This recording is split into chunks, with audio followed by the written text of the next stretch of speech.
There is a treaty stone in the lower archive that looks blank unless you refuse to stand directly before it. That is a useful lesson.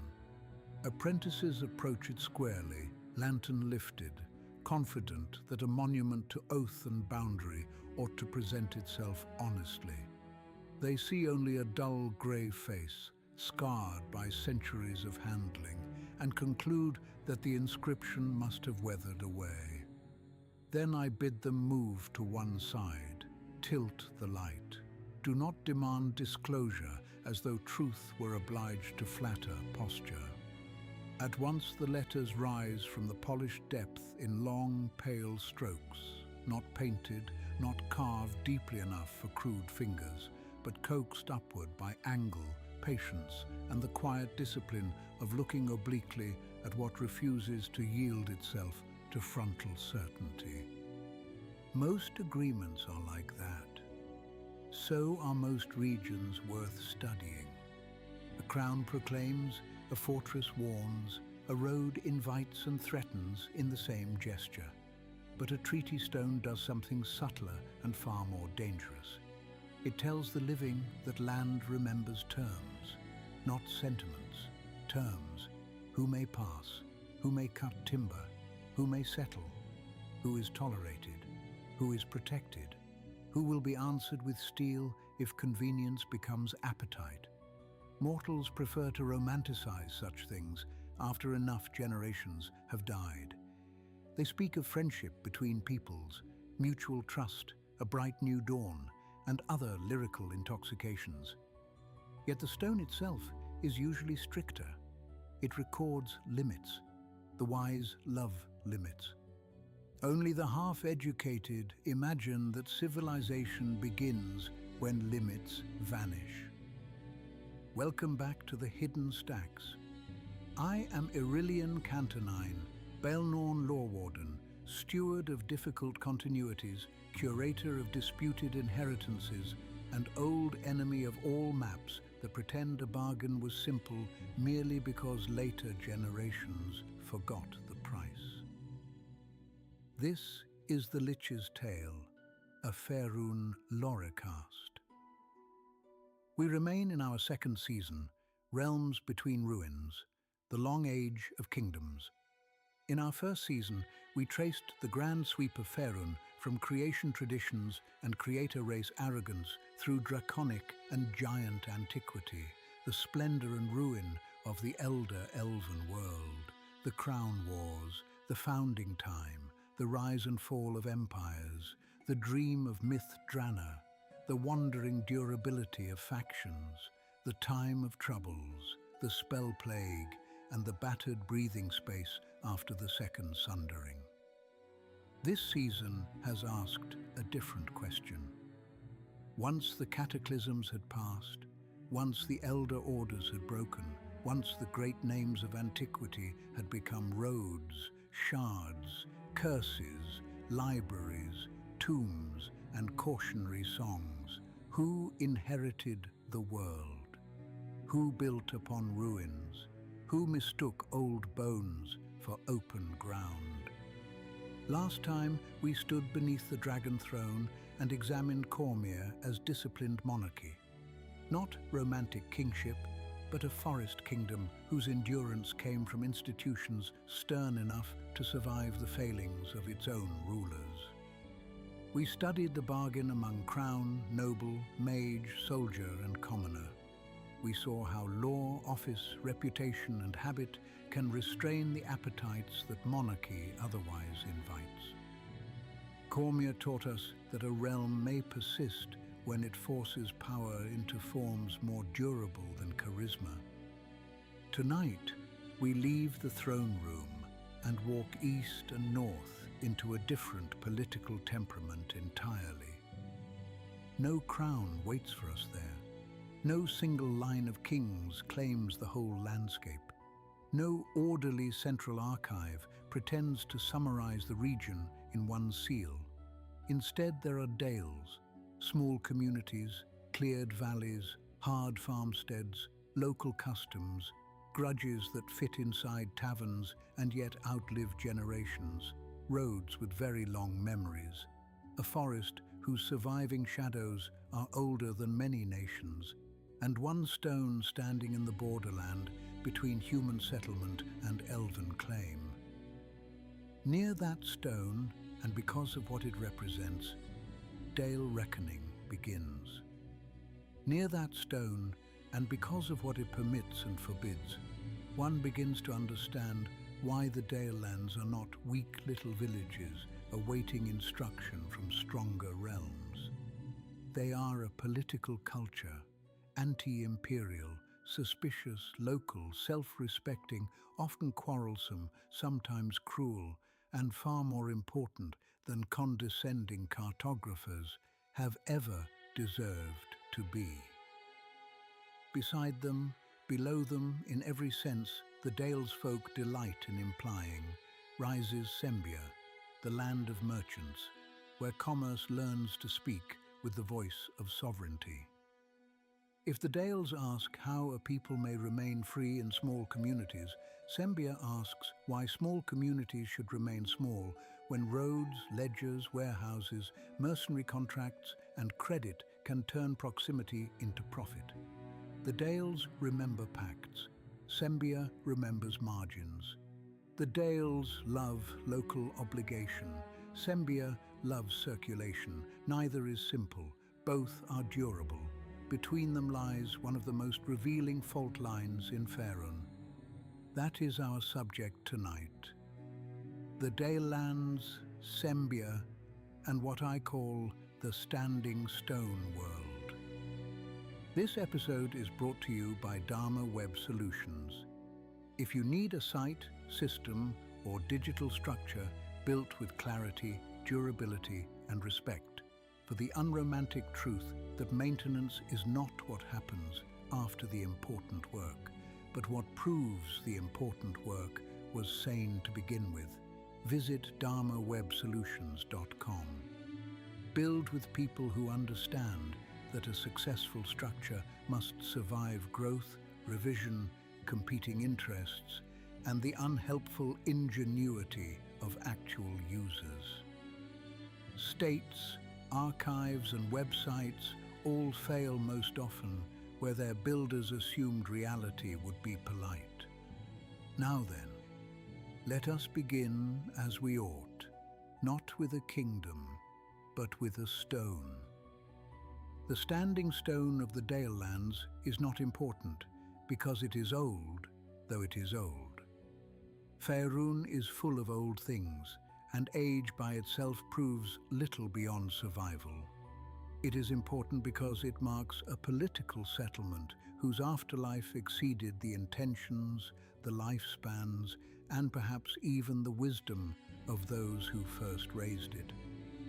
At midwinter of 1 DR, after deliberation between the elves of Cormanthir and the human clan leaders settled around the edges of the great forest, elven high magic raised that dark, glossy monument within the woods.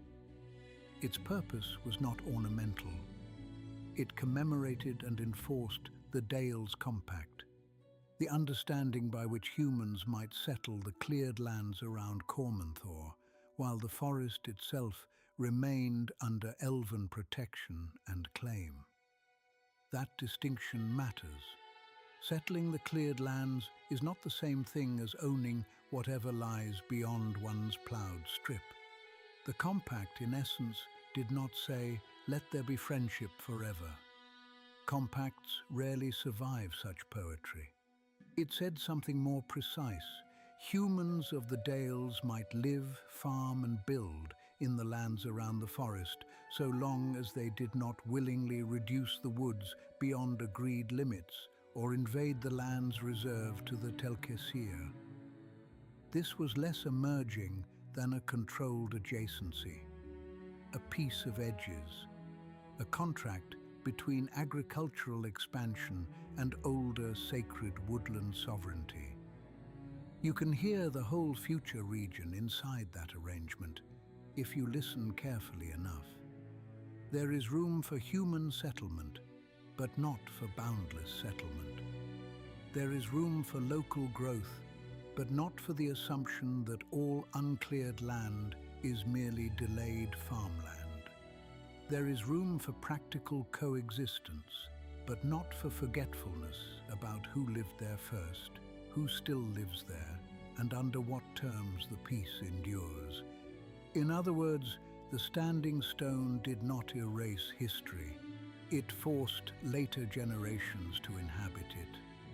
That is why Dale Reckoning begins there. Not because human history in the region begins there. It does not. Human settlers had lived along Cormanthor's margins for generations before the stone rose, gathering in clearings, hunting edges, trading, trespassing a little, apologizing a little, and discovering that a vast elven forest has stronger opinions than a young clan head usually finds convenient. The calendar begins there because a treaty, not a dynasty, becomes the chosen hinge. Consider the political imagination required for that. Many lands date themselves from coronations, conquests, revelations, or deliverance from foreign rule.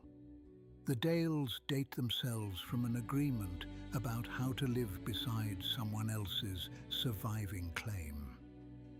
There is humility in that. There is also steel.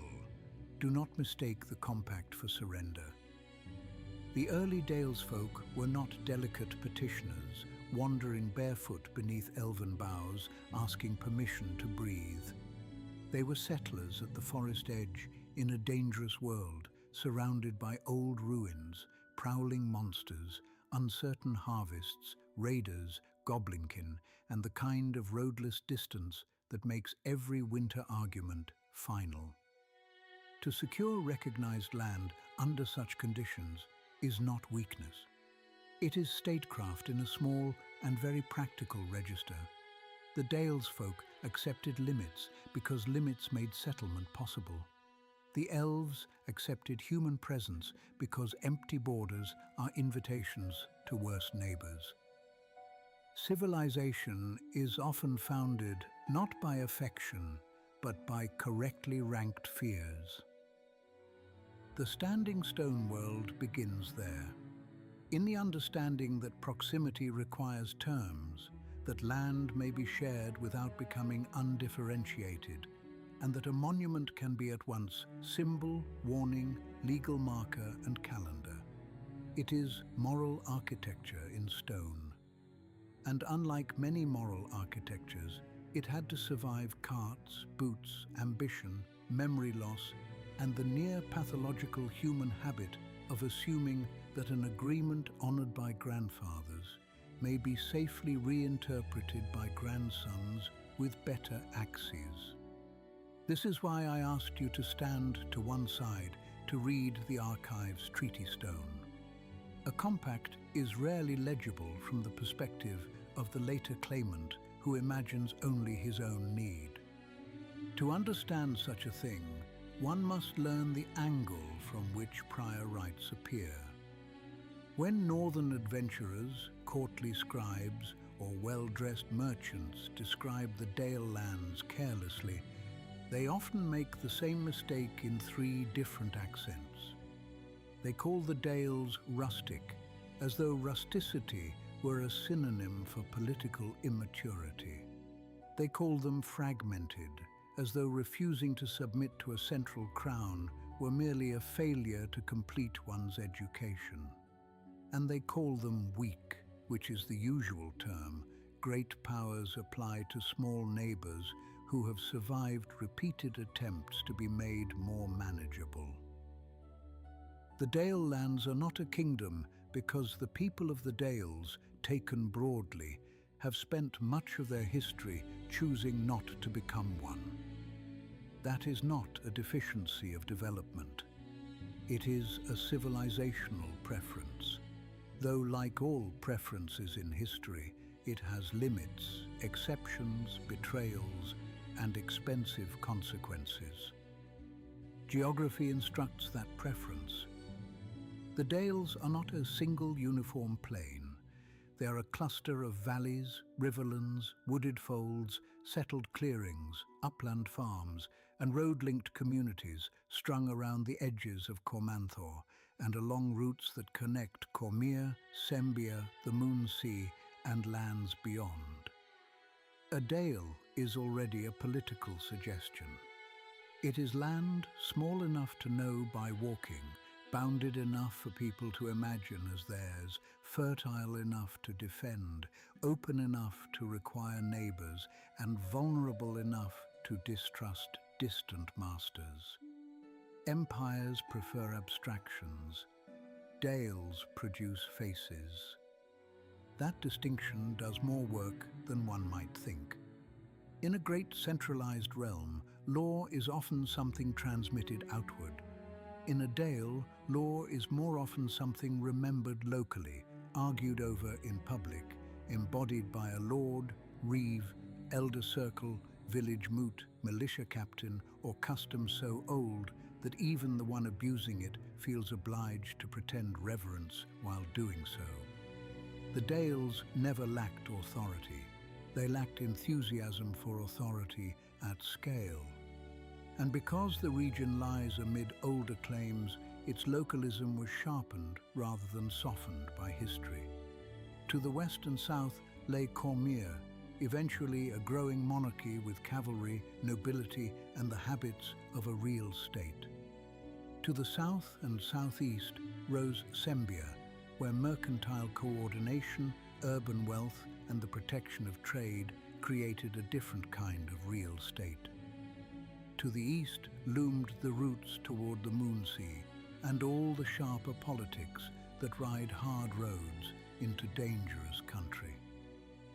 Within and around the forest remained elven memory, hidden refuges, sacred places, and the great unfinished consequence named Myth Drana, though that city belongs properly to another episode.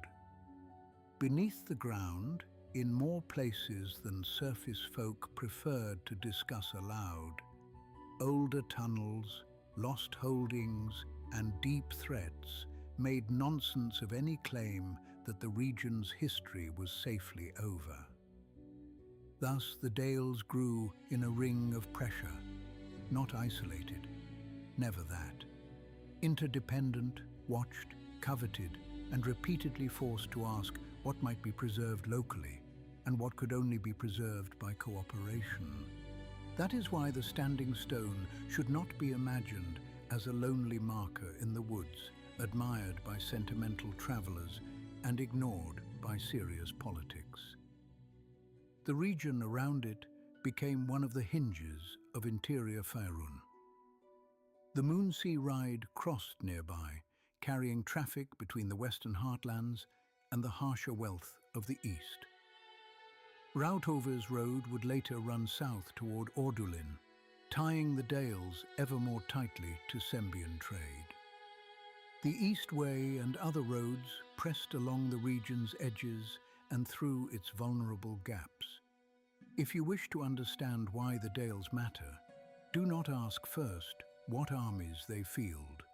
Ask what roads pass through them, what grain they grow, what timber they refuse to surrender cheaply, what ruins tempt adventurers into their hedgerows, and what larger powers need to cross their land without necessarily wanting to honor the people who live there. A small region astride important roads is never merely small. It becomes interpretable by outsiders, which is always dangerous. The Dales themselves differ sharply, and that too resists simplification. Shadowdale, with its mixture of farms, old ruins, deep history, and a strategic position near roads and forest, becomes the kind of place where local life and world-altering consequence repeatedly collide. Mistledale, central and comparatively protected, develops the habits of a meeting ground and later houses a Schabenford, where the Dales Council finds a durable seat. Battledale bears in its very name a self-explanatory warning about what shaped it. Archendale is productive, proud, suspicious, and more than capable of brutality in defense of its interests. Featherdale suggests the quieter resilience of riverbound agrarian life. Highdale watches the passes and remembers that mountains make promises to no one. Harrowdale lives under the long emotional weather of nearby elven places. Daggerdale, Scardale, Deepingdale, Tasseldale, and the others each produce their own blend of independence, commerce, kin loyalty, grievance, and local myth. The point is not to memorize each dale as though one were preparing for an examination administered by a clerk too timid to leave the capital. The point is to understand the political grammar they share. A dale is intimate enough to be defended by people who expect to meet one another again after the alarm bell has stopped ringing. It is large enough to support pride. It is small enough that external intervention is always personal by the time it arrives. That produces a particular sort of citizen, one who may mistrust ambitious neighbors, mock distant rulers, join a militia because everyone else is joining, trade when profitable, smuggle when necessary, and still believe with entire sincerity that freedom resides not in abstract rights, but in the fact that no one from far away gets to decide everything.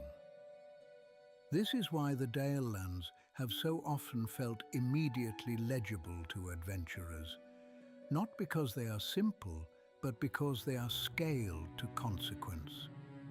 A dragon raid is not a headline from another province. It is 3 barns, 6 funerals, a bridge that must be rebuilt before autumn rains, and 2 families who will remember which neighbors came to help and which remained indoors. A merchant proposal from Sembia is not an economic adjustment. It is a question of who owns the granary by next spring. An elven warning about logging is not philosophy. It is whether a forester returns from the green dark or does not. A ruined tower on the hill is not antiquarian scenery. It is a possible source of silver, curses, squatters, magical contamination, ancestral claim, or all of these at once. The Dales, then, are not marginal to the making of adventure-ready Faerûn. They are one of the places where the setting learns its most durable social scale. Here you can see how ordinary people live between ruin and polity, between local loyalty and regional pressure, between old pacts and new appetites. Here the grand themes shrink to human size without ceasing to matter. Daily life in such a world bears the marks of politics even when no herald rides through town. A farmer in Battledale or Featherdale may speak first of weather, fences, seed grain, river height, or the price of salt. But embedded in each of those concerns is the question of who can be counted on. Roads must remain passable enough for wagons, yet not so open that every troop column and trader prince imagines easy dominion. Wood must be cut, but not thoughtlessly, not only because elves may object, though that can be reason enough, but because a locally known stand of timber is future roof beams, winter heat, cart repairs, and hedging against harder years. A local mill is economic infrastructure, yes, but it is also social leverage. The family that owns it becomes important in ways no census line captures. Nor should you imagine the Dales as socially static merely because they prize local continuity. These lands sit near major routes. Caravan folk pass through. Peddlers, priests, bards, hedge wizards, sellswords, pilgrims, fugitives, and opportunists all find cause to enter. Some remain. Others marry in, buy land, earn suspicion, win trust slowly, or fail to do so and vanish before the next market day. Half-elven lineages, old elven friendships, grudges against city merchants, practical dealings with dwarves, and wary awareness of the deep ways all help shape communities that are more connected than their self-image sometimes admits. Anti-imperial does not mean isolated. It means resistant to being told that connection must culminate in rule by others. This too is part of the Standing Stone world. The original compact did not freeze the region. It set conditions for change. Growth could happen, trade could happen, mixed communities could happen, roads could come, towns could rise. What could not happen without moral and political consequence was the lazy claim that history had reset, and every axe stroke was innocent because the map looked spacious enough. Let us dwell for a little while within the dales themselves, because generalities become honest only when they can survive particulars. Take Shadowdale. Later ages, of course, will drape it with famous names, wise meddlers, improbable survivals, and enough magical rumor to sustain 3 generations of tavern exaggeration without noticeable decline in quality. But before it became shorthand for the sort of place where destiny inconveniently stops for supper, Shadowdale was already an exemplary dale because its surface life rested so visibly atop older and darker claims. The land under shadow was not a poetic invention. Drow once held the Twisted Tower there and maintained surface populations as slaves, proving again that no cleared valley in Faerûn should ever be mistaken for untouched ground. When the human wizard Ashaba took power in 906 DR after the long struggle against those deep masters, the Dale did not become simple. It became layered. Human lordship now stood in a place shaped by Drow tyranny, elven proximity, river traffic, barrow memory, and the lingering fact that liberation does not remove foundations. It merely changes who must inhabit them. That is a quintessential Dalelands story. A local people gains control over its own fate, but only in a landscape already inscribed by others. Freedom arrives not on a blank field, but in a tower someone else built for a worse purpose. One can plough land like that, raise children there, hold midsummer feasts there, even grow fond of the view. Yet the past does not disappear. It becomes local knowledge. It becomes caution told to grandchildren. It becomes the reason an ordinary farm boy learns the location of old stones before he learns the more advanced varieties of foolishness. Now consider Mistledale, especially Ashabanford. If Shadowdale shows how local identity forms atop layered danger, Mistledale shows how localism learns coordination. Positioned near important routes and relatively sheltered compared to some of its neighbors, Mistledale becomes a meeting place not because it dominates the region, but because it is central enough to host argument without too grossly insulting every other dale's pride. Ashabanford, bustling but not grand, market active without becoming a metropolis, embodies the sort of place that centralized empires routinely underrate. They see a small town. They fail to see a deliberative node, a place where the business of keeping autonomy viable actually occurs. Councils prefer roofs that do not intimidate them. History has often turned on rooms too plain for conquerors to respect. Battledale gives us another aspect of Dale's character, the conversion of danger into civic identity. A land repeatedly tested by war will either become numb, become brutal, or cultivate forms of readiness that outsiders mistake for roughness.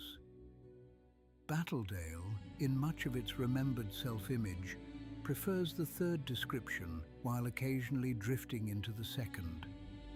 Its people admire competence, courage, and the kind of practical leadership that can ride hard, judge quickly, and still know which storehouse roof leaks in late autumn. When Enkar Burlisk rises from Battledale centuries later, that is not an accident of individual genius alone.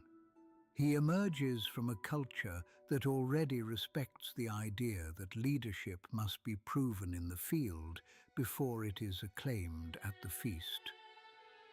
Archendale, however, provides a necessary rebuke to any sentimental portrait of small, free communities. Localism does not guarantee gentleness. Archendale is fertile, productive and proud, but also jealous of its rights and capable of savage overcorrection. Its later destruction of Sesrendale in 1232 DR, salting the earth after conquest so that recovery would be physically as well as politically impeded, is one of the clearest warnings in the Dale's history. Neighboring communities that sing of liberty may still annihilate one another when fear, insult, competition, and opportunity line up correctly. Anti-imperial habit is not the same thing as virtue. It simply distributes vice at a smaller scale. Remember that, my apprentice. Small polities are often more intimate, and intimacy can produce moral seriousness. It can also produce hatreds so specific that they survive broader theological reforms, dynastic shifts, and commercial transformations with embarrassing ease. A farmer remembers who stole his boundary stones more vividly than he remembers which philosopher justified the empire 2 countries away. Featherdale illustrates yet another Dale's truth. Some communities endure through deliberate refusal to become grand. River-linked, agrarian, self-sufficient in temperament, lacking the urge to advertise themselves as the natural center of anything larger, such places often appear politically thin to outsiders. They are not thin, they are selectively invested. They care intensely about ferries, storehouses, ford depths, local justice, and who controls the movement of goods along the water. Their resilience lies partly in their modesty. Realms that dream of conquest frequently overlook the stubborn infrastructure of places whose leaders do not waste much time on ceremonial illusions. High Dale, resting closer to uplands and passes, carries a harder edge. Such communities know that roads through heights are invitations to strangers with urgent reasons to continue moving. Watchfulness becomes a culture. Hospitality exists, yes, but never innocently. In places like that, a newcomer is assessed not only for manner and coin, but for what troubles may be following in his wake. The Dales, especially those nearer difficult terrain, learned long ago that geography edits rhetoric. A stirring speech about openness becomes less attractive when one's valley is also the easiest available path for an army, a migration, or a troop of hungry orcs. Harrowdale and the lands nearest the Old Forest deserve their own particular note, because there the afterlife of elven presence is not abstract. Tombs, songs, hidden paths, sacred groves, old watch sites, and remembered warnings linger close enough to local life that the distinction between human political space and elder memory can never become complete. These are precisely the conditions under which myth and practicality breed together. A shepherd knows which hill is unlucky, not only because his grandmother said so, but because too many sheep went missing there, and the bones that later surfaced were not all ovine. Sacred geography and pragmatic avoidance become one habit. Daggerdale, Deepingdale, Scardale, Tasseldale, and the lesser-sung settlements all contribute their own inflections. Some lean harder toward martial defense, some toward craft, some toward trade, some toward proud refusal, some toward susceptibility to outside purchase. Tasseldale, for example, eventually becomes a place where manufacturing and trade edge its habits somewhat toward Sembian models, showing how economic orientation can alter political temperament without erasing identity entirely.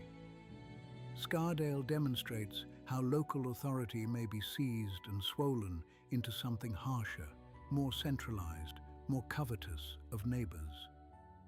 Deepingdale and Daggerdale show how frontier exposure attracts repeated interference from forces that care little for local dignity.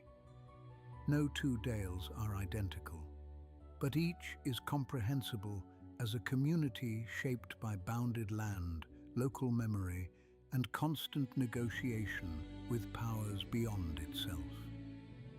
This is why the phrase "the Dalelands" can mislead even when it is useful. It tempts one to imagine a single realm. Better to think of a family resemblance under regional pressure. The Dales share a historical grammar. They do not share a sovereign. That difference becomes visible in their institutions, modest though many are.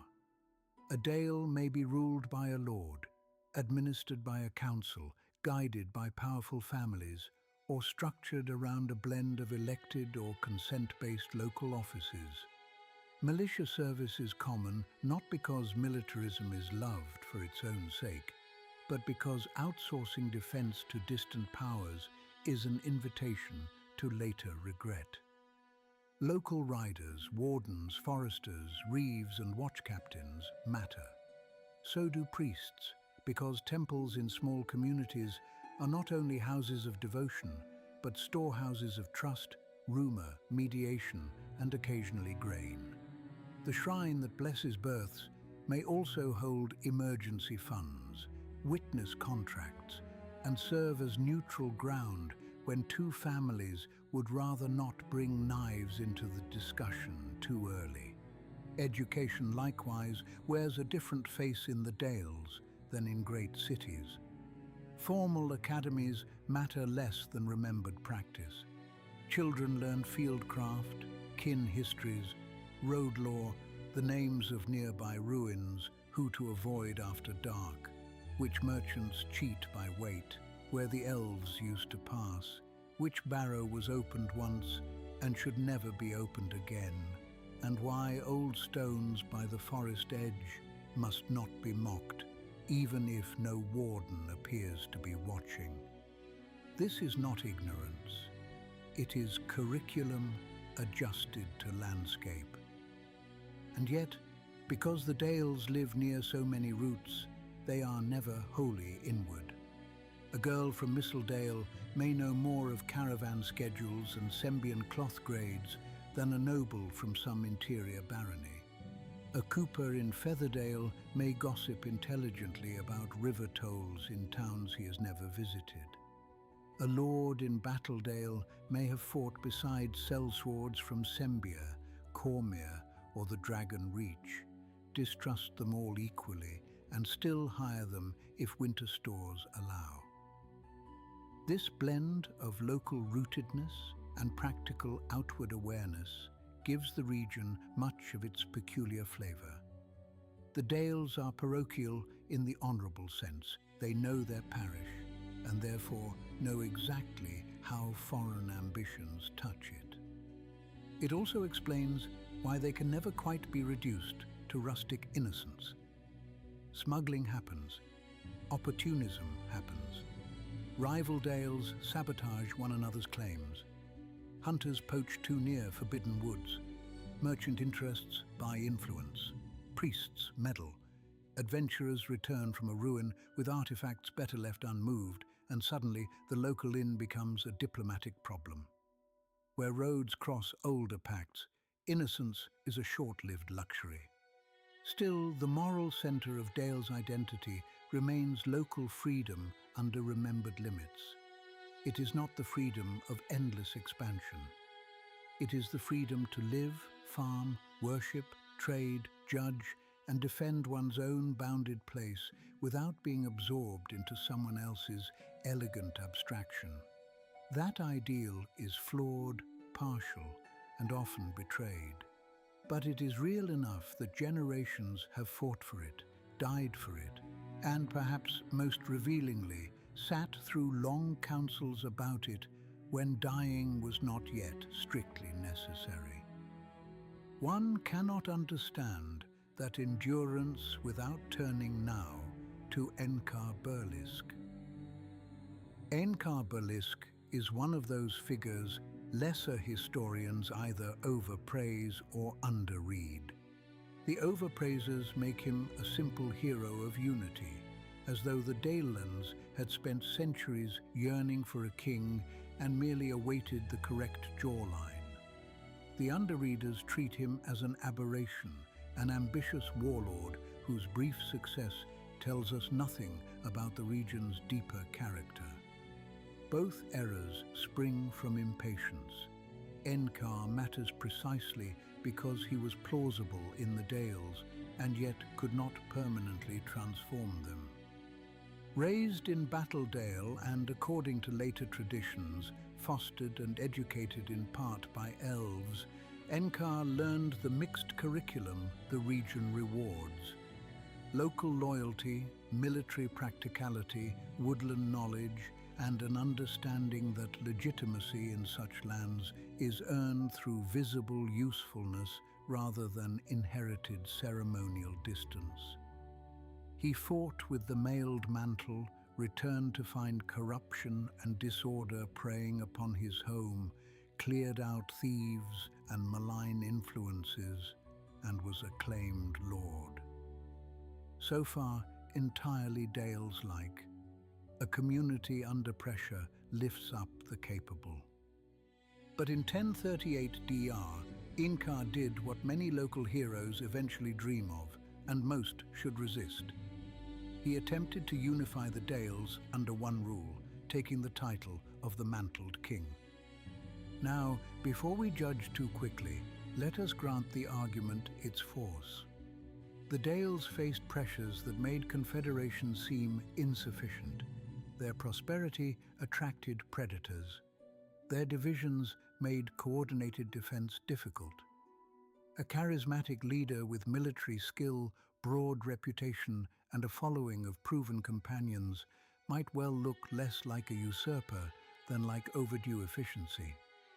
Those who joined him voluntarily, and some did, were not fools.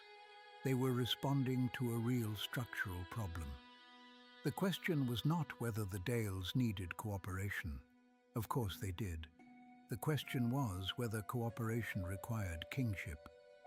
Encar's brief success reveals both the attraction and the limit of centralization in the region.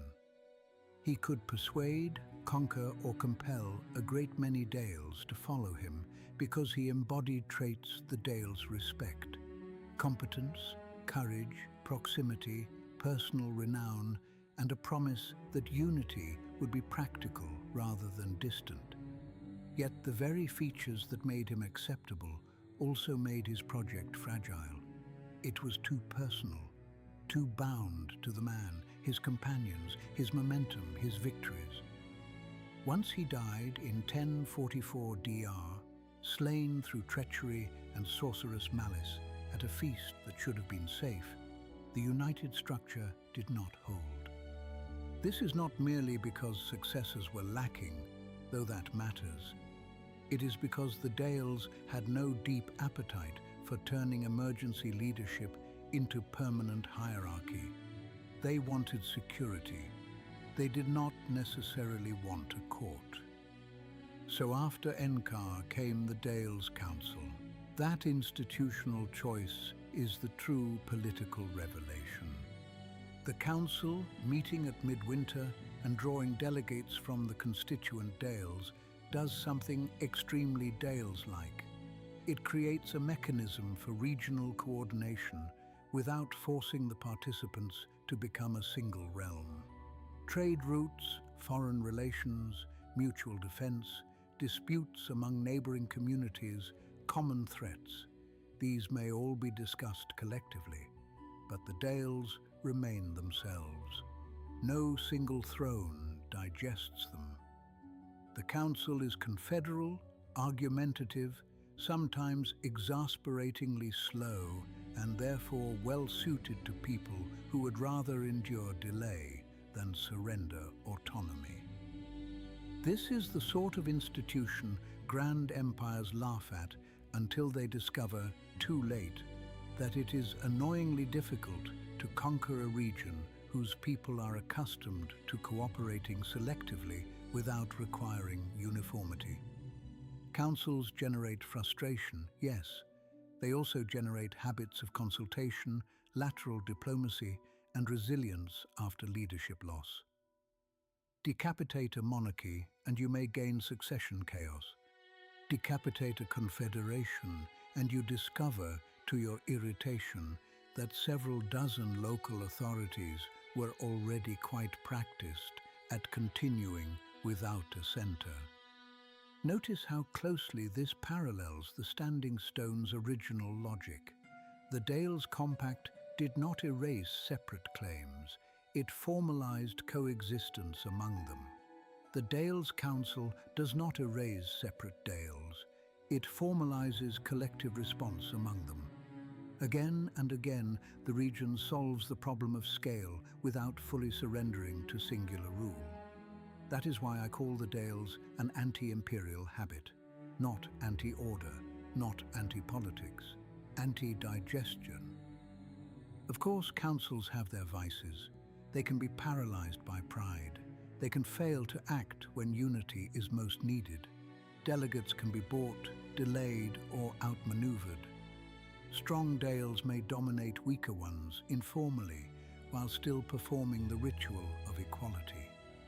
Communities under acute threat may receive sympathy rather than troops. Trade quarrels can devour time that might better be spent preparing for war.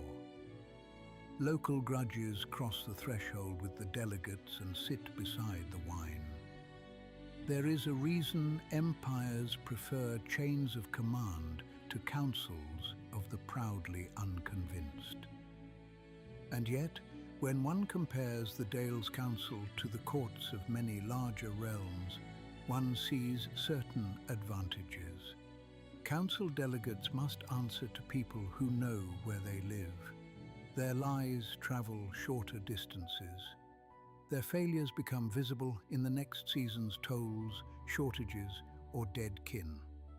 Abstract imperial rationalizations rarely survive close acquaintance with a widow whose barn burned because reinforcements arrived a week late. Scale can refine administration. It can also dilute shame. The Dales rarely enjoy enough distance to dilute it much.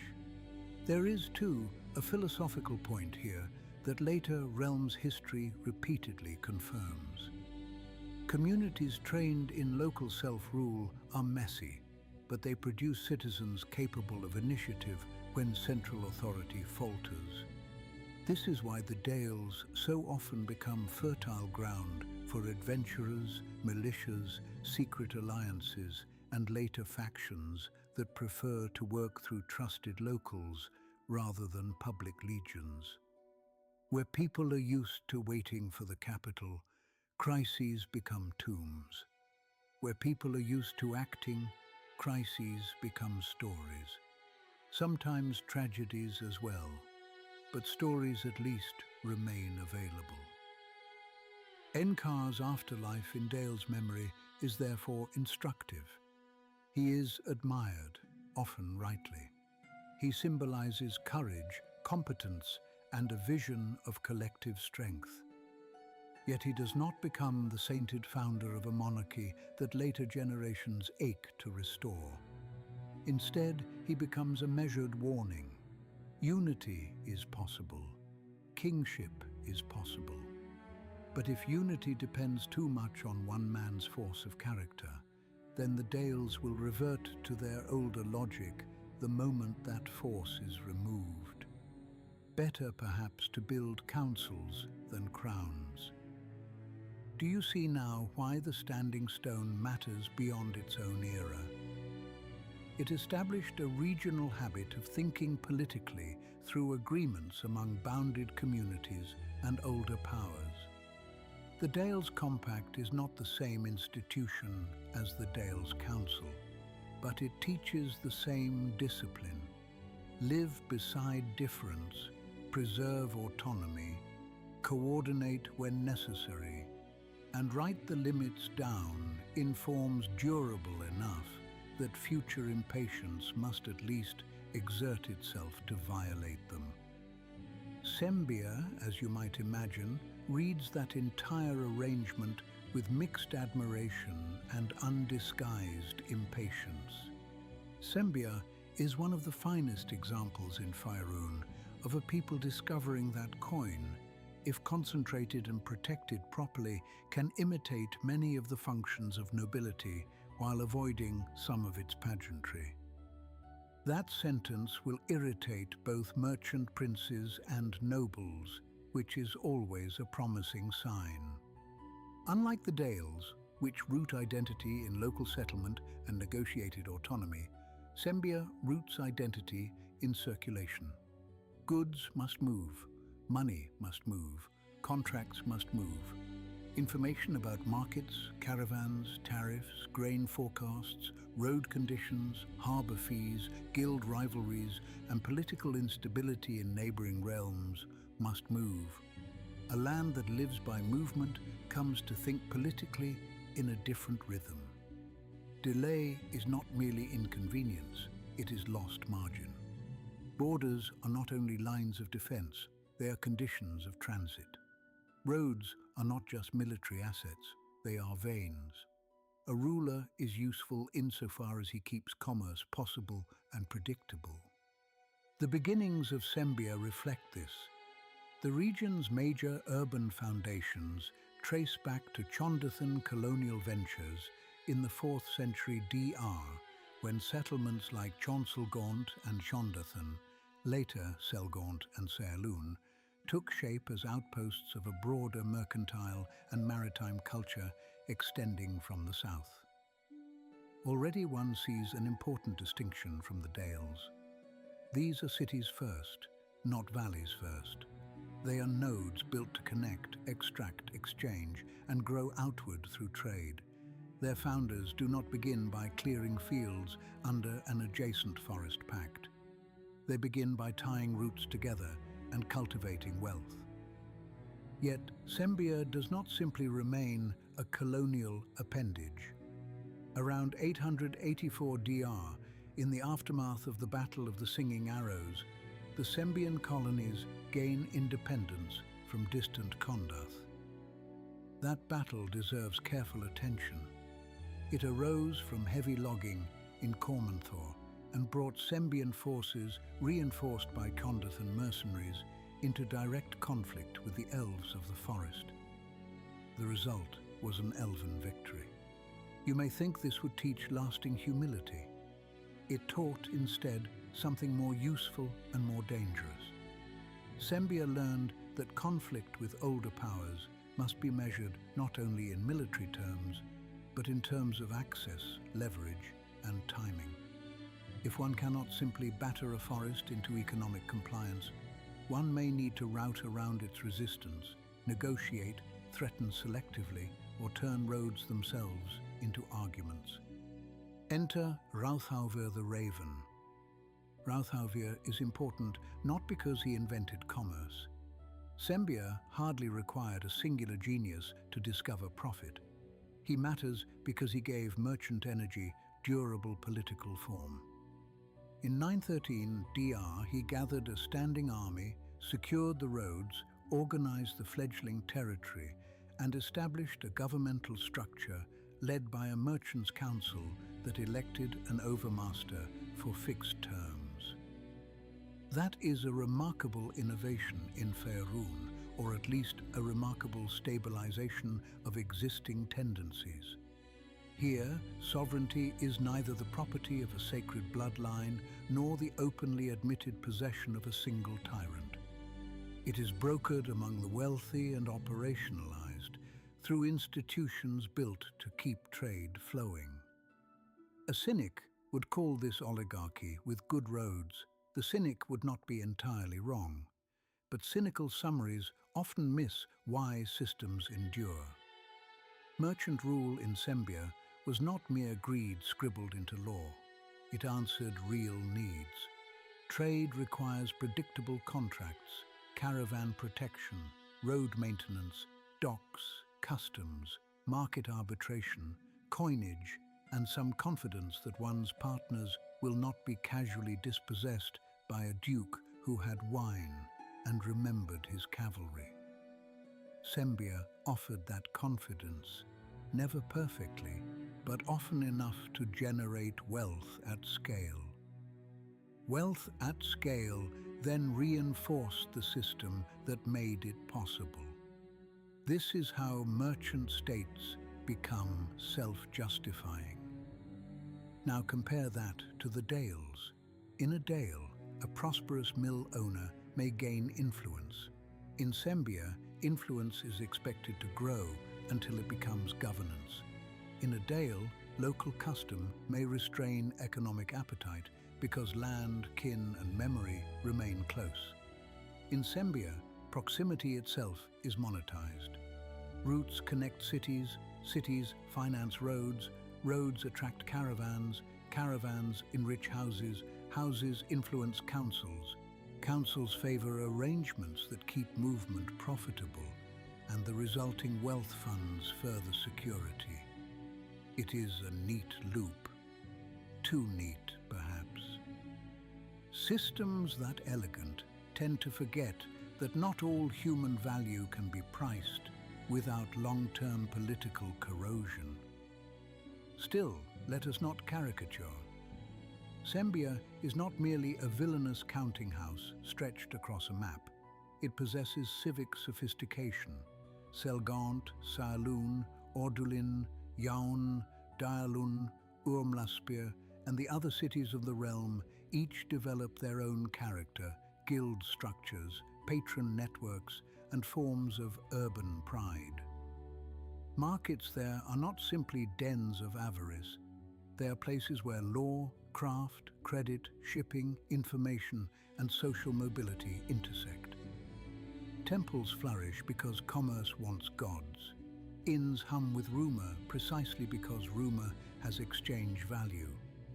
Sembian cities attract artisans, accountants, warehouse masters, scribes, sailors, guards, factors, drovers, brokers, and every species of competent intermediary. A noble realm teaches one how to serve rank. A merchant realm teaches one how to become useful. And usefulness has its own seductions. In Sembia, a person of low birth but sharp mind may see avenues upward that a more ceremonious realm would deny. Not equal avenues. Do not mistake oligarchic flexibility for justice. Yet the principle matters.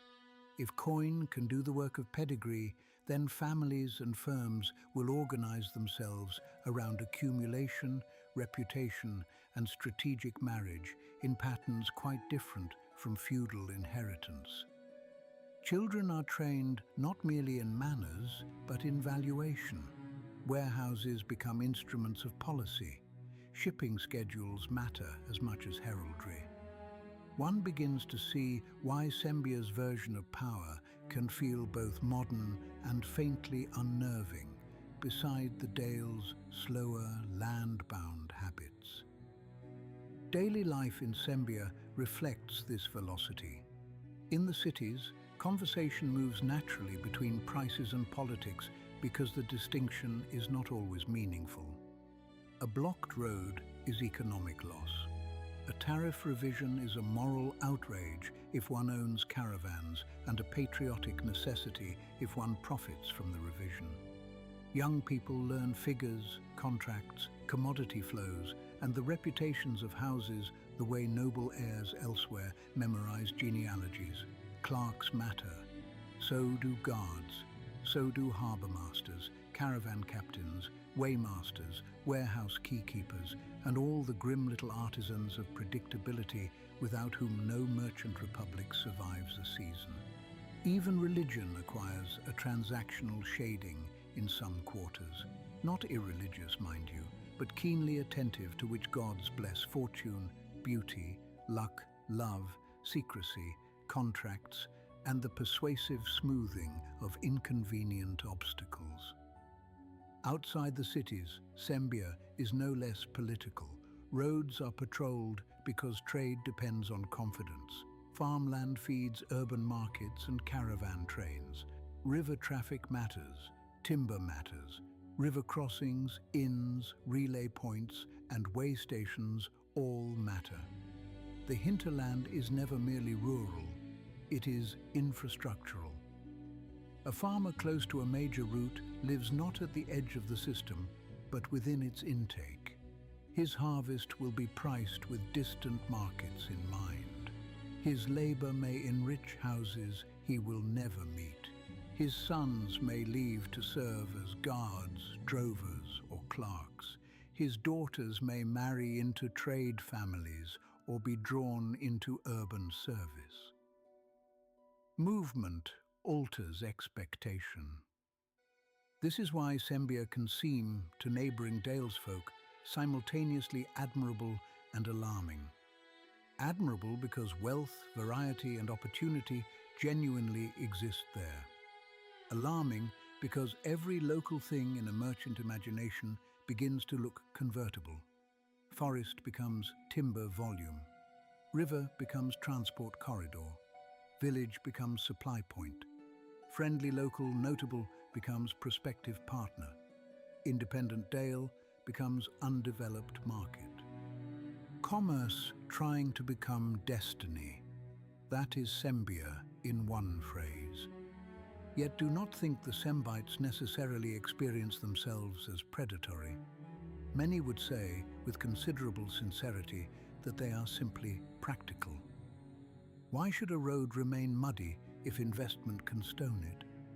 Why should a scattered region rely on improvised militias if professional security can be funded? Why should a dale cling to quaint independence if integration would raise standards of living, broaden markets, and protect caravans? The imperial temptation often arrives in the language of efficiency. The remarkable thing about Sembia is that this temptation does not need a conquering emperor to articulate it. Merchant oligarchy can produce the same argument with cleaner fingernails. One sees the tension most clearly where Sembian ambition meets the old forest compact world. The standing stone says that land has remembered limits.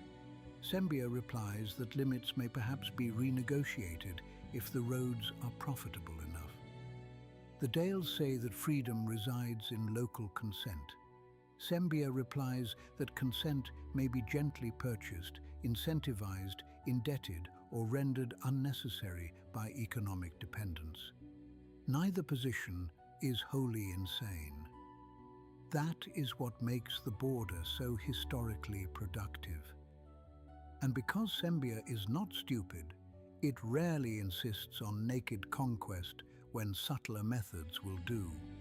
Investment, road building, trade privileges, market dependence, mercenary protection, strategic patronage, and friendly pressure upon local elites often achieve what banners and burning farmsteads would only delay. If Cormier's power tends to ride out beneath a dragon banner when it must be seen, Sembia's power more often arrives in ledgers, loan terms, warehouse leases, convoy escorts, and the patient cultivation of the argument that prosperity ought eventually to outrank pride. Such an argument has convinced many. It has also provoked generations of careful resentment in the Dales. Roads are where these two political temperaments touch most plainly. A road, after all, is never just a strip of maintained ground. It is a promise backed by labor and force. It tells merchants they may plan, soldiers they may march, pilgrims they may hope, and thieves they may prosper unless somebody else proves more professional. In regions where larger powers press against smaller communities, roads also become ideological instruments. A road asks every mile who exactly this land is for. Consider Rauthave's Road. Later generations may take its existence for granted, as travelers always do once mud has been disciplined into habit. But the road's history encodes an entire argument about the Dales and Sembia. Running north and south between the Sembian heartland and the routes near the Standing Stone, it made tangible the principle that Sembian prosperity required dependable access beyond its urban core. The merchant's realm could not remain content with coastal or southern exchange alone. It needed channels through and beside the Dales, toward the Moonsea, toward the interior, toward every place where profit might be increased by reducing uncertainty. The route's proximity to the Standing Stone is almost too elegant a symbol, which makes it exactly the sort of thing history delights in producing. The road passes by the memorial of a compact that says, in effect, there are terms to settlement and use. Every wagon that rolls south toward Ordelin or north toward the Moonsea Ride enacts an alternative proposition. Use expands according to the power to maintain movement. Stone and road do not simply coexist, they debate. There is an old detail dear to lore keepers because it compresses so much in so small a space. When Sembian demands pressed for road access through the region, the resulting way was deliberately routed within view of the Standing Stone. That was not only convenience, it was pedagogy. A reminder to every traveler, factor, captain, and ambitious fool that he passed through a land where rights had been negotiated before his purse imagined itself original. The elves, when they wished, could be very dryly witty. I approve. The Dales, of course, benefited from roads as well. This is what makes the region's politics interesting rather than childish. A people may resent external appetite and still need access to trade. Grain surpluses require buyers. Local crafters require imported wares. Salt, iron, cloth, glass, tools, books, horses, fine goods, and all the lesser necessities of a connected world do not materialize because a community prizes autonomy. Dales folk travel to market. Dales folk sell, buy, hire, compare prices, and grumble with the practiced skill of people who consider grumbling part of prudent commerce. Anti-imperial habit does not abolish exchange. It only insists that exchange not silently become rule. This insistence is most easily observed in the difference between a road as corridor and a road as claim. To Sembia, a well-maintained road naturally encourages wider political arrangements, guaranteeing its safety and profitability. To many Dales folk, a road is welcome so long as it remains a means of connection among self-respecting places, rather than a pretext for supervision from elsewhere. The same paving stones can therefore mean entirely different things to different users. One sees infrastructure, another sees fingers creeping around a throat. Such tensions are not unique to Faerûn, but the realms sharpen them because old claims linger so visibly. In a blank colony, if such a cursed fiction existed, roads might simply mark expansion. In the Dales, every extension of traffic passes through a palimpsest. Former elven domains, buried barrows, old battle sites, ruins of towers, hidden ways, sacred groves drow work beneath surface hills, and villages with sharply remembered rites. To lay road through such country is not merely engineering, it is interpretation imposed on landscape. The Dales answer interpretation with local stubbornness. They name things, keep track of obligations, and remember who promised what at which ford, under whose witness, and in return for what exemption or favor.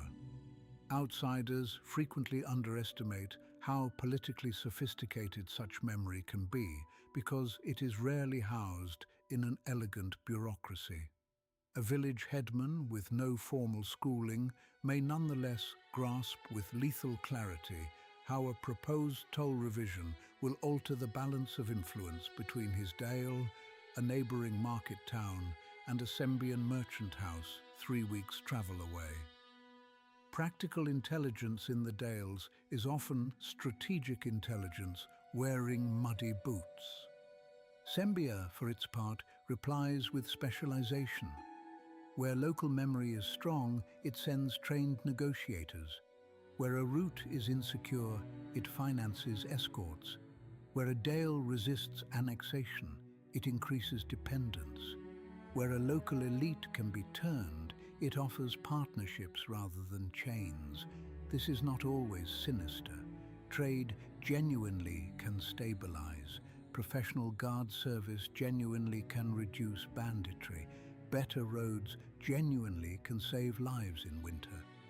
But the cumulative effect is unmistakable. Sembia tends to imagine that every problem has a market-shaped answer, and every market-shaped answer expands the moral jurisdiction of those already profiting from the exchange. Here one sees the deep contrast between merchant appetite and old compacts. The Dale's compact begins from restraint. It asks what must be limited so distinct communities may coexist. Sembian political economy begins from circulation. It asks what must be connected so wealth may increase. Restraint and circulation are not mutually exclusive, but they breed different instincts when pressure rises. If timber is needed, the compact asks where cutting ends. Circulation asks how quickly the logs can move. If a village blocks a route, the compact asks what rights the villagers possess. Circulation asks what delay costs. If local law complicates investment, the compact asks whether local custom carries prior legitimacy. Circulation asks whether custom might be compensated, bypassed, or outlived. You can see why each side finds the other trying. And yet there are moments of synthesis. Dale's folk are not incapable of commerce at scale. Sembites are not incapable of honoring local identity when profit requires tact. Mixed communities, intermarriages, long-term market relationships, shared responses to war, and pragmatic cooperation against larger threats have all existed between them. Indeed, some dales, such as Tasseldale, drift appreciably toward Sembian commercial habits without ceasing to think of themselves as dales. This is important. Cultural borders in the realms are rarely clean. Trade smudges them. So do love, migration, desperation, and the fact that a person may admire a neighbor's methods while distrusting his ambitions. Still, when crisis comes, societies reveal what they truly think power is for. The Dales tend to ask first who must be rallied, warned, fed, armed, and trusted.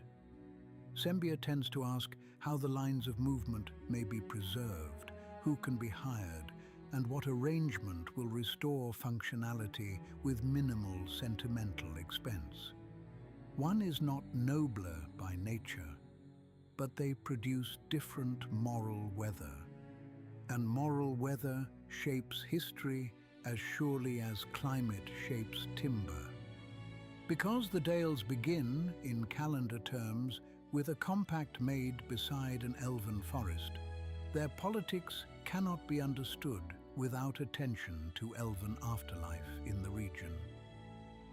I do not mean ghosts alone, though there are enough of those to keep lesser antiquarians profitably nervous.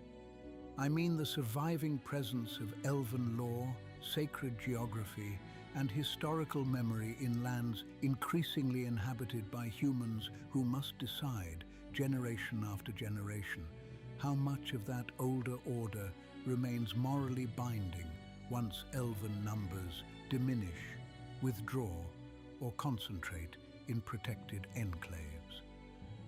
This is one of the most subtle burdens of inheritance. It is easy, crudely easy, to honor a strong neighboring power whose archers still line the trees. It is more difficult to honor the limits set by that power after centuries of demographic change, partial retreat, and the steady mortal temptation to declare, surely the agreement was intended mainly for the convenience of people now dead. Most territorial theft in history begins with a confident reinterpretation of the dead. Cormanther complicates the matter further because it is not only a political realm, but a civilizational presence. The elven court, Sembia home, the sacred vales, the paths old, even when human clans first settled nearby. The songs, the hidden tombs, the surviving watch places, these all make the forest more than a block of resource-rich land on a surveyor's page. The compact around the standing stone therefore asks human settlement to live beside not merely another polity, but another way of imagining what land is for. To many elves, forest is not the waiting room of agriculture. It is memory embodied, sanctuary, warding, continuity, and part of the sacred inheritance of the people after the long trauma of older ages. To many human settlers, especially those facing hard winters and growing families, uncleared land is potential. The compact does not resolve this philosophical conflict. It domesticates it into terms. Such domestication is among civilization's hardest arts. Coronal Eltargrim's role here deserves attention. Backed by the elven court against more isolationist elven instincts, he pursued a policy that accepted the necessity, perhaps even the possibility, of structured coexistence with humans. The Dale's Compact was therefore not a concession wrung from elven weakness alone. It was also part of a broader vision, later expressed more daringly in the opening of Myth Drana to non-elves, that the future might require integration rather than pure retreat. One need not romanticize Eltargrim to recognize the significance. The Dales, in a real sense, become the rehearsal space for a later and grander experiment. Before elves opened a mythal city to non-elven peoples, they opened cleared lands around their forest to human settlement under covenant. So when I tell you that the standing stone is moral architecture, I mean also that it prefigures Myth Drana. Both rest on the dangerous conviction that bounded coexistence can be made durable through law, custom, beauty, and mutual advantage. Both reveal how much discipline such coexistence requires. Both are tested repeatedly by ambition from within and without, and both leave afterlives far longer than their founders' ability to control the narrative. This is why agreements outlive the people who sign them. Not because parchment or carved stone possesses magic beyond the obvious sorts, though in Faerûn it sometimes does. They outlive their makers because later societies discover that the agreement solved a real problem they have not otherwise managed to solve. If humans and elves are to inhabit adjacent claims Without perpetual war, some form of compact is necessary. If independent Dales are to cooperate without monarchy, some form of council is necessary. If merchant cities are to trust one another enough to prosper, some form of shared law is necessary. Once such arrangements are embedded in roads, calendars, trade habits, festival cycles, and moral expectation, they become difficult to erase cleanly, even when everyone involved claims to desire erasure. Observe the calendar again. Dale reckoning spreads far beyond the Dales themselves because it proves useful as a shared chronology. Practicality enlarges memory. Every time some distant scribe dates a document by Dr., a treaty stone in Cormanthor wins a small posthumous victory over oblivion. How many empires can boast that their greatest surviving legacy is not a fortification or coinage, but a calendar born from restraint? Do not answer. Most empires would be insulted by the suggestion.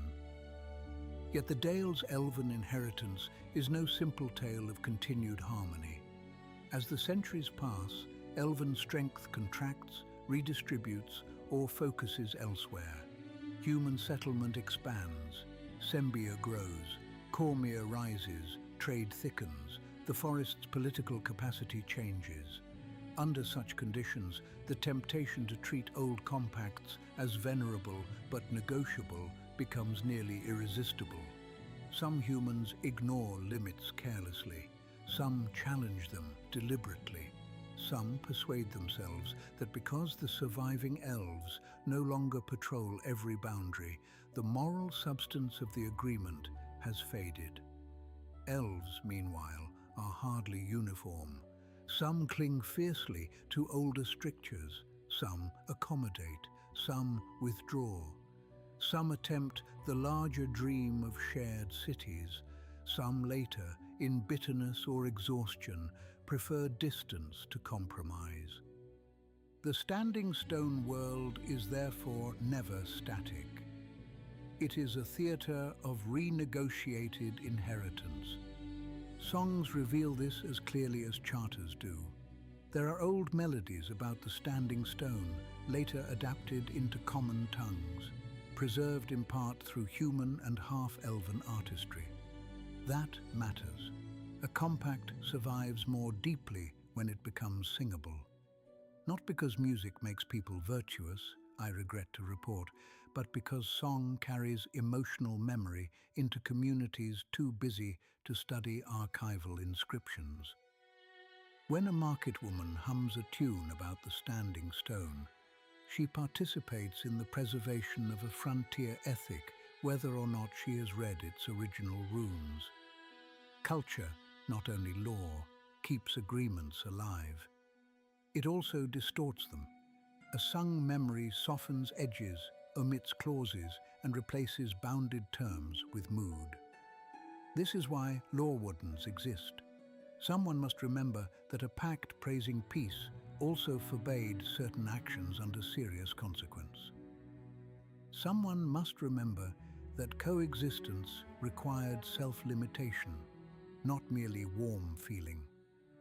Someone must remember that old elven-human relations in the region were not a tale of woodland picnics beneath mutually admired moonlight, but a hard-won arrangement among peoples with different tempos, different land ethics, and different tolerances for growth. Still, even with distortion, the survival of such memory is extraordinary. Many frontier agreements vanish when frontier conditions change. The Standing Stone, by contrast, remains symbolically alive even into ages when drow armies can shatter it. Sembian encroachment can provoke its restoration, and the refounding of old elven presences invites new swearing of old terms. That is political endurance at a depth most dynasties never approach. And here we arrive at one of the Dale's greatest historical gifts to the wider realms. They teach later Faerûn that coexistence is not maintained by good intentions alone. It requires institutions, rituals, stories, landmarks, and periodic renewal. Nostalgia is insufficient. One must re-swear the thing. Remember that phrase. Coexistence requires renewal, not nostalgia. It will matter again when we speak of Myth Drana in its full glory and its terrible price. For now, understand only this. The Standing Stone is not an antique.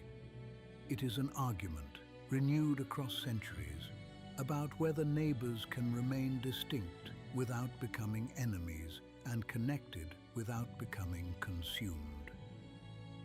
History becomes clearest when ideals are stressed, so let us follow this region through some of the moments when its preferred arrangements were forced to reveal their costs. The Battle of the Singing Arrows around 885 DR should be read as more than a border clash.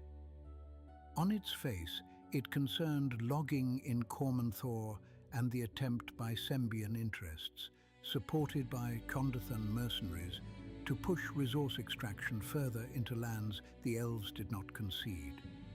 The elves repelled the incursion, simple enough as a summary. Yet within that simplicity lie the future lines of conflict. Forest as sacred claim versus forest as economically valuable timber. Merchant-backed force versus older territorial memory. The assumption that demand can justify advance versus the insistence that prior right imposes limit. The arrows sang, if the tale may be believed, because the elves wished the invaders to hear judgment before impact. I confess a certain professional admiration for the theatrical precision of that.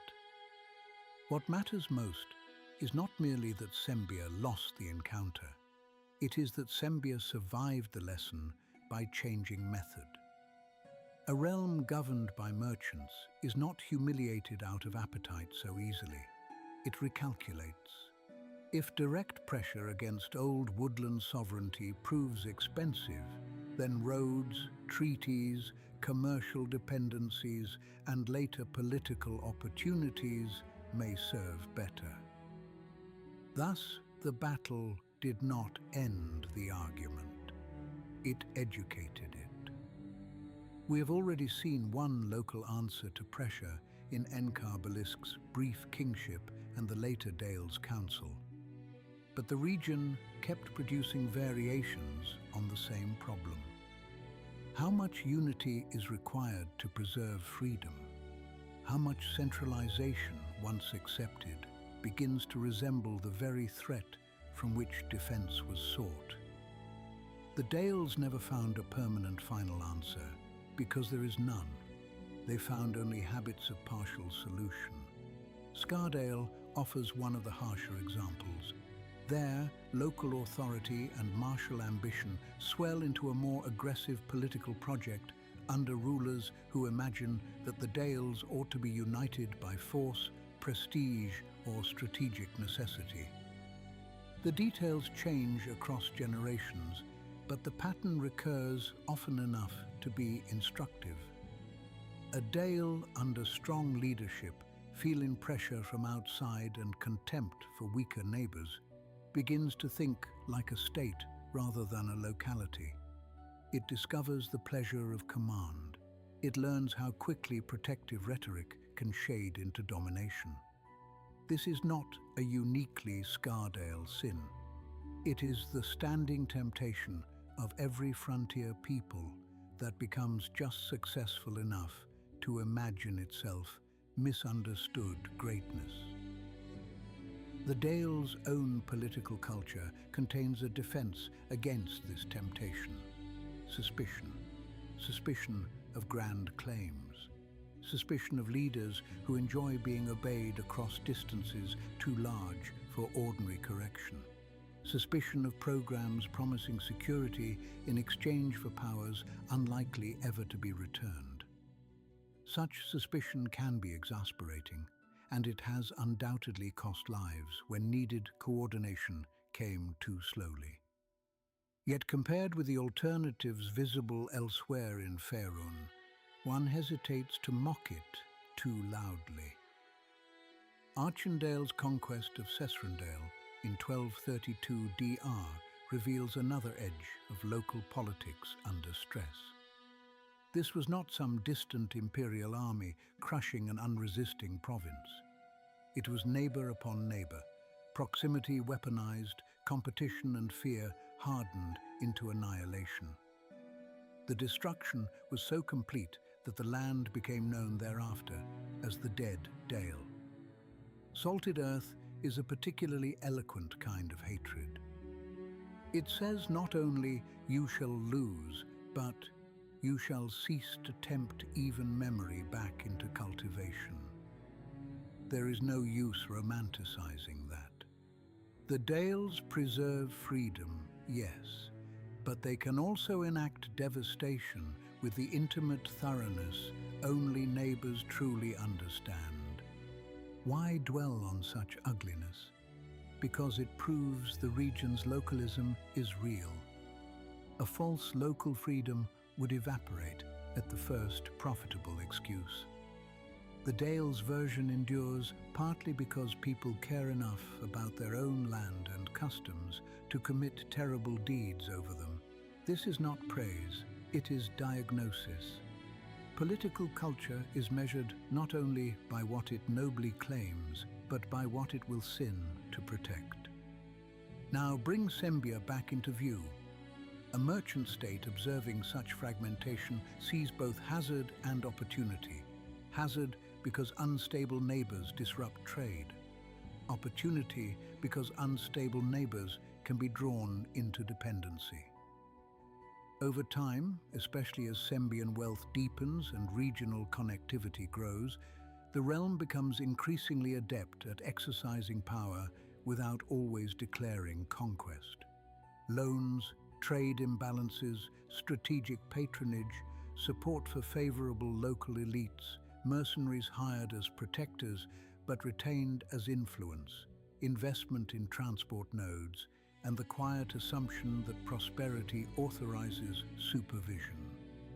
These methods often accomplish more than an overt invasion would. The 15th century offers a particularly stark demonstration. After long decades of rising financial influence, Sembia moves bloodlessly into Featherdale in 1418 DR bloodlessly. There is a word to savor with due caution. When later historians announce that a takeover occurred without bloodshed, they usually mean only that the violence was administrative, economic, anticipatory, or displaced onto future years. Local leadership changes. Market dependence becomes control. Choice narrows until acquiescence wears the mask of prudence. The absence of battle does not prove the absence of coercion. It proves only that one side learned how to compel without lighting every rooftop at once. Tasseldale follows in related fashion, overrun by mercenaries from Yorn in 1420 DR. Battledale, alarmed by Sembian encroachment, restricts trade and travel in 1422 DR. Sembia answers with forceful assault, and Sembra is evacuated. Highdale, seeking protection from swallowing appetites, secedes from the Dale's council and becomes a settlement of Cormyr that same year. Observe the regional geometry here. Merchant appetite presses. Dale's autonomy reacts unevenly. One community is annexed, another occupied, a third resists, a fourth seeks shelter under monarchy. There is no single Dale's response, because the Dales are not a single state. That is their strength and their vulnerability. And then, in 1425 DR, Asher Benford and its allies Reaffirm the Dale's compact with Myth Drana and restore the standing stone. If you wish for an emblem of agreements outliving their makers, there it stands, or rather, stands again. A shattered monument is restored not because restoration is quaint, but because the region still requires the symbolic and political labor that monument performs. The world has changed enormously since one Dr. Elven power has waned, transformed, and in places returned. Human settlement has spread, merchant states have matured, empires have risen and fallen. The map is crowded with later complications, yet the need remains, a common symbol that says the old question has not disappeared. How shall neighboring powers inhabit the same land without absorbing or annihilating one another? How shall local communities and larger claims coexist? Where do rights end? Who remembers them? Who renews them? The restoration of the standing stone tells us that the Dalelands, for all their quarrels and compromises, retained enough faith in compact thinking to re-swear it. That is no small achievement in Faerûn, where too many peoples believe history is honored when invoked and ignored when inconvenient. Notice also what the restoration implies about Sembia. Merchant appetite can buy much, but it cannot indefinitely abolish the symbolic economy of a region whose identity rests on limits remembered in stone. Sembia may annex, pressure, outcompete, and infiltrate. Yet if the neighboring peoples still think in terms of older compacts, then the merchant logic of inevitable absorption remains incomplete. The Dales may bend economically. They do not always surrender morally. Nor does the story end in a neat moral victory for the small communities. Sembia repeatedly returns. So do other powers. The Gentarim menace certain Dales. Cormia exerts influence. Myth Drana's fortunes reshape regional imagination. Adventurers uncover lost threats that care nothing for anyone's constitutional preference. This is precisely why the episode matters. The Standing Stone world is not a solved order. It is a long contest between ways of imagining what political life should be when old claims, local freedom, commerce, and strategic geography all collide. Those collisions also shape ordinary households. A Sembian annexation is not just a change in colors on a map.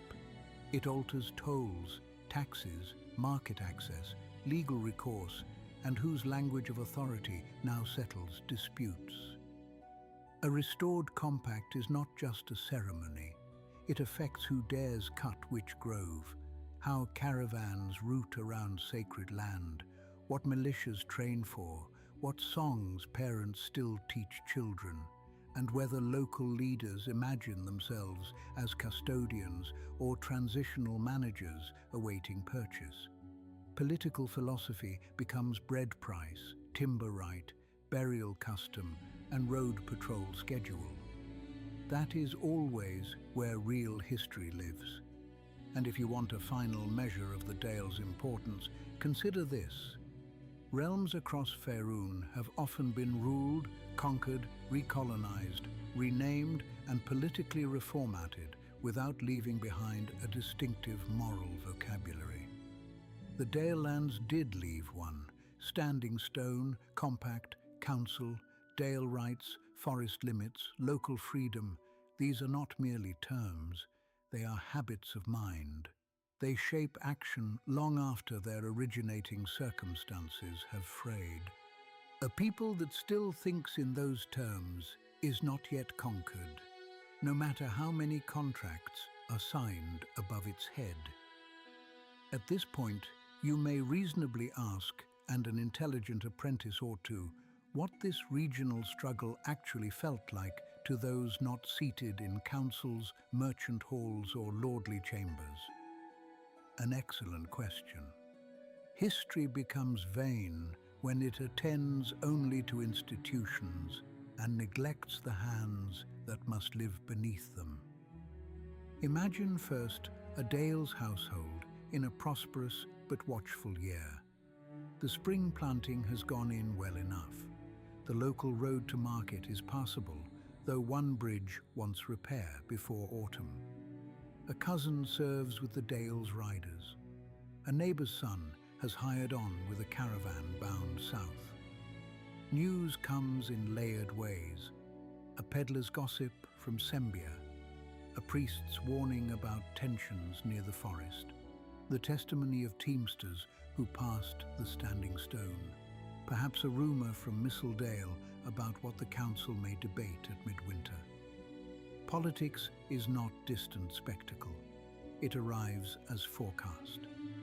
Will Sembian merchants pay well for grain this year or use debt to bind smaller farmers?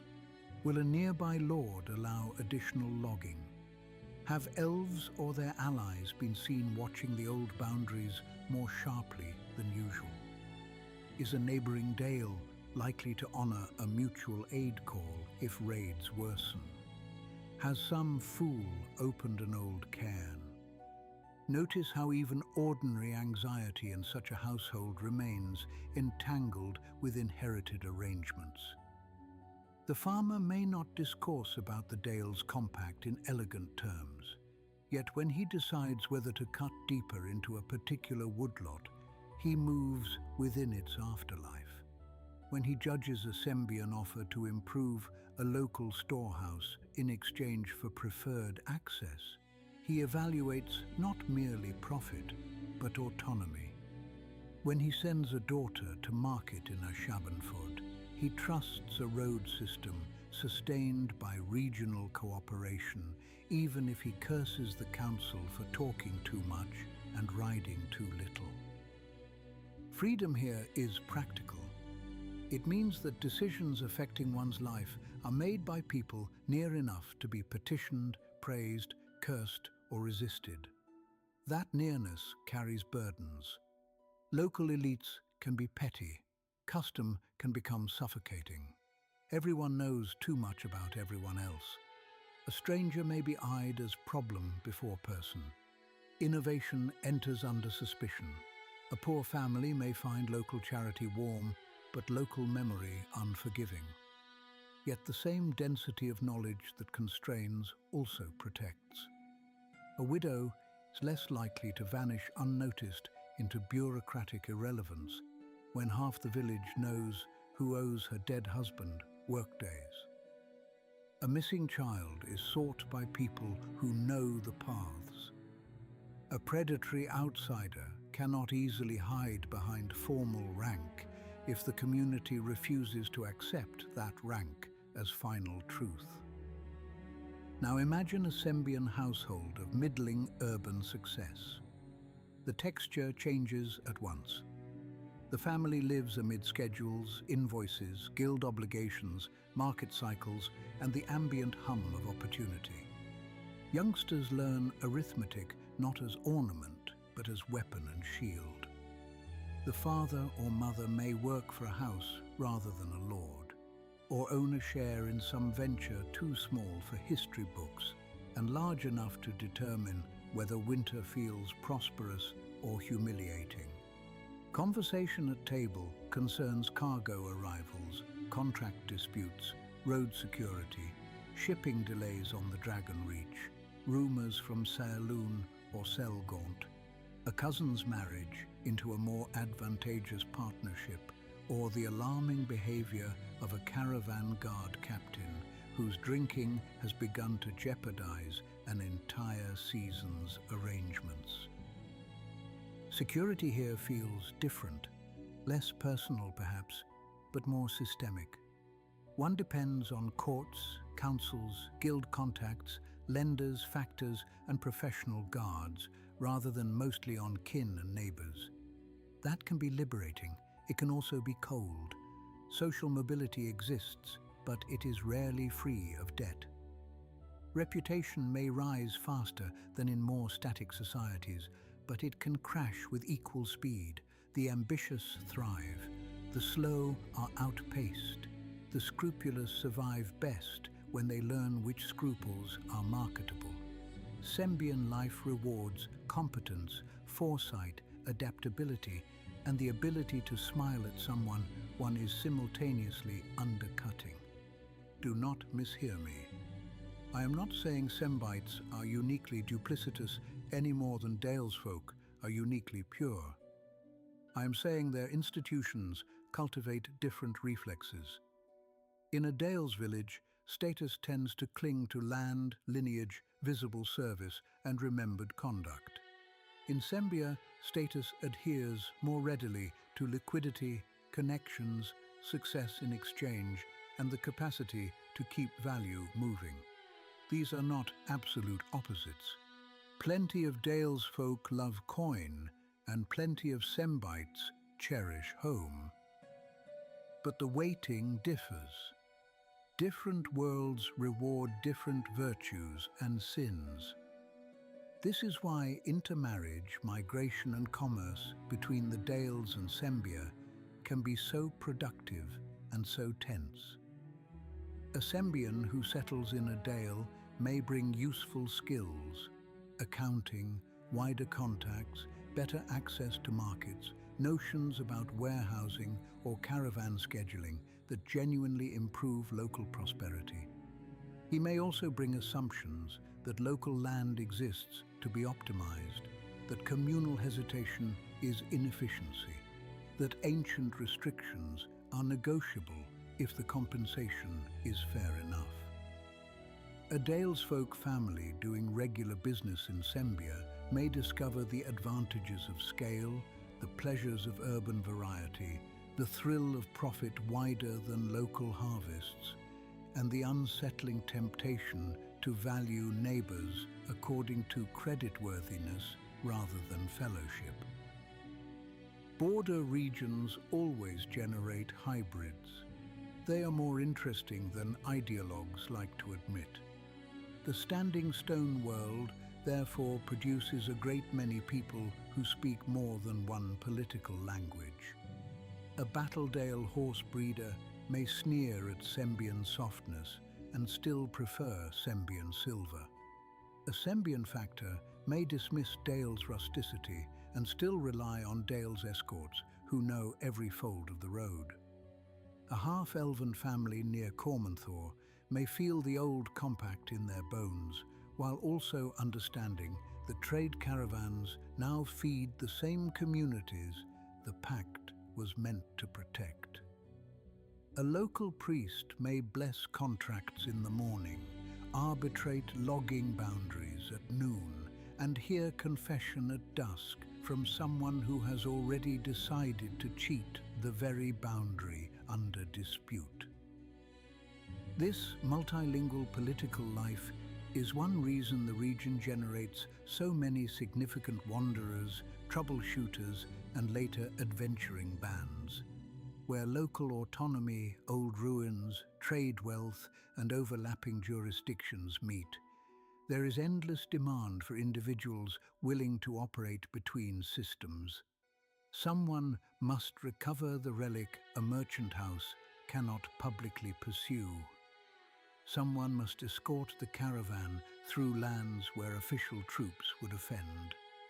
Someone must investigate whether a boundary violation is human greed, monster incursion, or old magic awakening beneath a disputed woodlot. Someone must mediate, spy, ride warning, carry private letters, or quietly bury the evidence that a local notable accepted Sembian coin to bend a council vote. It is a fertile ecology for freelancers with swords, spells, flexible consciences, and a preference for being paid by multiple parties who all insist they are defending freedom. This is one of the reasons the Dales and their neighbors matter so much to the wider realms. They are not merely a pastoral backdrop. They are one of the places where the line between ordinary civic life and adventuring life becomes thin enough to walk daily. The farmer, the merchant, the ranger, the hedge mage, the rider, the innkeeper, the council delegate, and the tomb raider all inhabit the same political weather. The gap between them is narrower than in realms with heavier state structures. A minor crisis can elevate a forester into a hero by dusk and return him to woodcutting by 10 days' end, unless he decides, or is compelled, to keep walking. None of this would function as it does without the moral vocabulary of agreement and limit we have been tracing. A society that believes every problem belongs to the crown breeds petitioners. A society that believes many problems belong first to the locality breeds actors. The Dales, for all their flaws, have generated a great many actors. Sembia generates another type: organizers, coordinators, fixers of movement. People who see 5 transactions where others saw 1 and understand how to make them all depend on each other. Such talents are not ignoble. They built roads, sustained cities, provisioned communities, and gave structure to exchange across broad territories. But when allied with appetite and insufficiently restrained by reverence, they also become mechanisms by which whole regions are priced before they are understood. This is perhaps the central ethical contrast of the episode. The Dales err by loving the local so fiercely that they sometimes fail the regional. Sembia errs by loving the regional, or at least the profitable network, so efficiently that it sometimes forgets the irreducible local. One risks parochial cruelty, the other risks elegant consumption. Between them lies much of interior Faerûn's political drama. And if that sounds uncomfortably familiar to the way many later factions, states and cities will behave, then good. It should. The Standing Stone world is not merely local color. It is one of Faerûn's training grounds in the perpetual argument between autonomy and scale. Before we close the cabinet on this region, I want to return to one of the season's governing questions. What does it mean to inherit land already shaped by others? In the Dalelands and Sembia, the answer is unusually visible. A kingdom elsewhere might rise atop buried empire and spend centuries pretending originality. Here, the prior claims stand close enough to argue back. The calendar itself remembers an elven-human compact. Roads pass monuments rather than replacing them. Local custom bears the fingerprints of forest limits. Merchant ambition develops in the shadow of woodland treaties and neighboring communities unwilling to be priced quietly. Even when the old powers decline, their agreements remain threaded through the behavior of later peoples. This is why maps lie by omission when they mark such lands as open or settled without annotation. A map may show a road, a town, a forest, and a border. It cannot easily show the prior ownership implicit in the road's route, the treaty beneath the town's legality, the sacred boundaries within the forest, or the centuries of negotiation hidden beneath the border's neat ink. The Dales and Sembia remind us that political geography is often a compression of moral disputes, too cumbersome for cartographers. They also remind us that later realms are seldom first builders. The Dales folk did not create a blank countryside. They settled cleared lands under covenant, beside a surviving elven realm and atop older dangers, both surface and deep.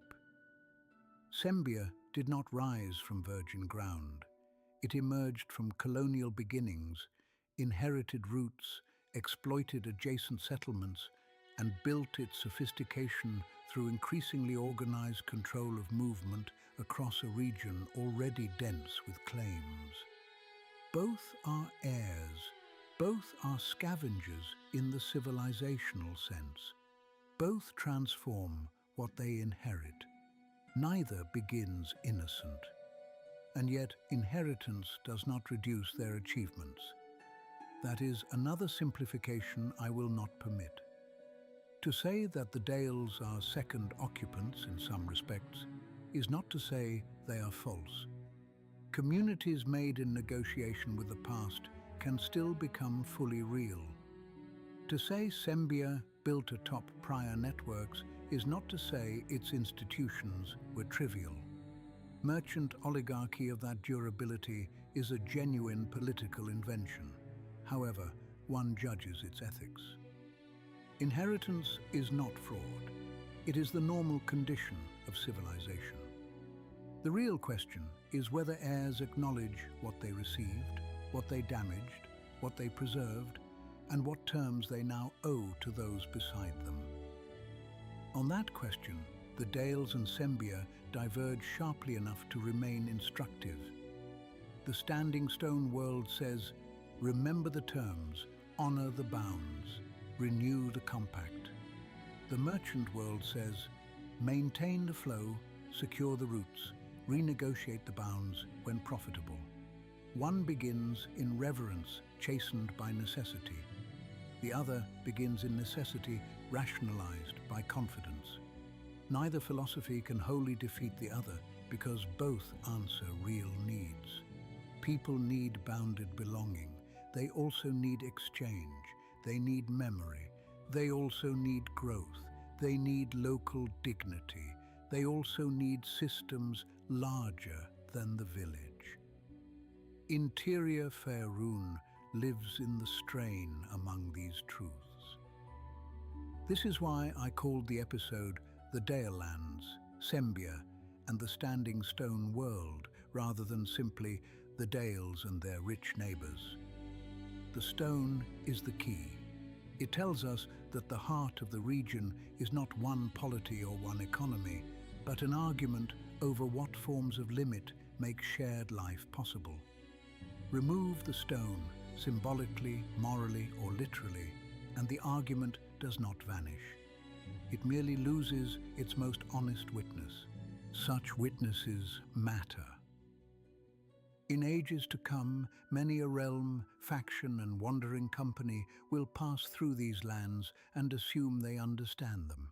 Some will see opportunity, some nostalgia, some danger, some a useful corridor between more glamorous destinations. Very few will appreciate how much of the wider realm's political DNA is concentrated here. Agreements older than empires, local councils resisting absorption, roads that are also claims, merchant power behaving like a patient nation, elven memory refusing to die neatly, human settlement insisting on its own dignity. This is the Heartlands learning how to be themselves. And the lesson is unfinished. So what then should you carry away from this shelf tonight?